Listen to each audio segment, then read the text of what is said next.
Hi, welcome to my series, Does the Bible Tell You So? I'm Dr. Jennifer Bird. I'm a biblical scholar, and I care a great deal about what people do with what they find in the Bible.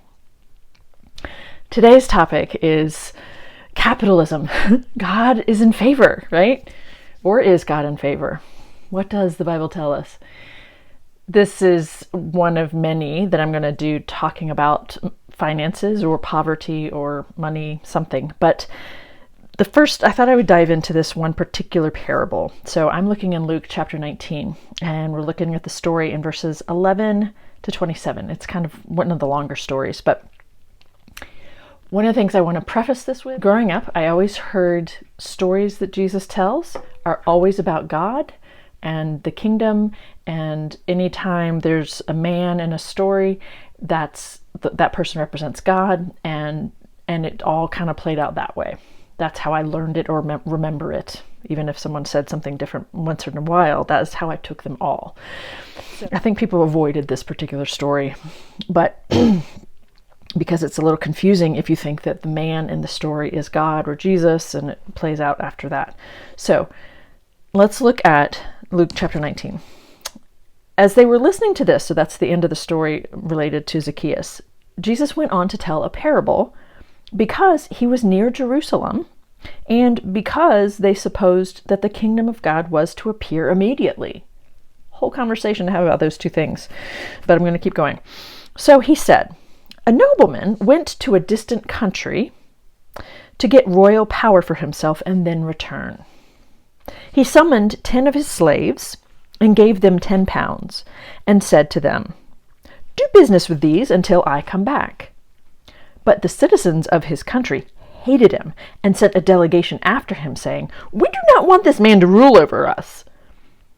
When he returned, having received royal power anyway, he ordered these slaves, to whom he had given the money, to be summoned, so that he might find out what they had gained by trading. The first came forward and said, Lord, your pound has made 10 more pounds. He said to him, well done, good slave. Because you have been trustworthy in a very small thing, take charge of 10 cities. Then the second came, saying, Lord, your pound has made 5 pounds. He said to him, and you rule over 5 cities. Then the other came, saying, Lord, here is your pound. I wrapped it up in a piece of cloth, for I was afraid of you, because you are a harsh man. You take what you did not deposit and reap what you do not sow. He said to him, I will judge you by your own words, you wicked slave. You knew, did you, that I was a harsh man, taking what I did not deposit and reaping what I did not sow?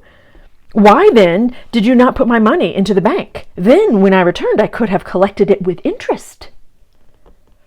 He said to the bystanders, take the pound from him and give it to the one who has 10 pounds. And they said, Lord, he has 10 pounds. But I tell you, to all those who have, more will be given. But from those who have nothing, even what they have will be taken away. But as for these enemies of mine who did not want me to be king over them, bring them here and slaughter them in my presence. What a great story. Okay, I'm already up to 4 minutes. So this can be tricky to read if you've been told that anything that Jesus says, telling a parable, has to do with the kingdom of God in some sort of positivistic way. But I think it does in this negative way, as in Jesus is calling out this kind of behavior. I always think of the Wolf of Wall Street when I think of this, when I read this story, or the ones that are similar to it in the other Gospels. Right? Someone who is exacting 10 times the amount, right? 1 pound delivers 10. What kind of business practices are they engaging in that yields that kind of return? Something shady, right? Right? 1 pound turns into 5. Something's up there. And then for the person who calls out the cruelty and the injustice of it all, that person is the one who is done in with, right? I do think that there are a handful of parables in the Newer Testament that should be read this way. And they do have primarily to do with money.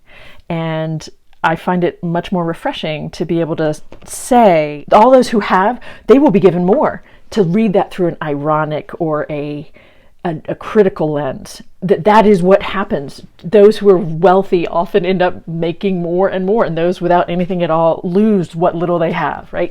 That is an assessment or a judgment of what is, and it is not a good thing, right?